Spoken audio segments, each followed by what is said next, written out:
कराची की चमकती रोशनियों के पीछे एक ऐसी कहानी छुपी है जहां रात होते ही खौफ हकीकत बन जाता था, जहां दरवाजे बंद करने के बावजूद लोग महफूज नहीं थे। ये कहानी है गीदड़ कॉलोनी की, मगर आज से चंद दहाइयां पहले यहाँ जिंदगी नहीं बल्कि खौफ बसता था।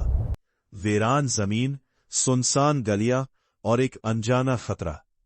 1970 की दहाई में यहाँ गीदड़ों का पाया जाना मामूल था। रात के अंधेरे में गीदड़ों के झुंड निकलते, उनकी आवाजें सन्नाटे को चीर देती थी, और फिर वो सिर्फ आवाजें नहीं रहती बल्कि एक खतरा बन जाती। लोग कहते हैं कि ये गीदड़ झुंड की सूरत में आते, घरों के करीब मंडलाते और मौका मिलते ही हमला कर देते। कई खानदानों के लिए ये रातें कभी ना भूलने वाली बन गई। मगर सवाल ये है, क्या ये सिर्फ कहानियां थी या वाकई इस जमीन पर कभी ऐसा खौफ राज करता था? वक्त बदला, लोग यहाँ आकर बसने लगे और खौफ की जगह जिंदगी ने ले ली। मगर माजी की वो सियाह रातें आज भी कुछ दिलों में जिंदा है।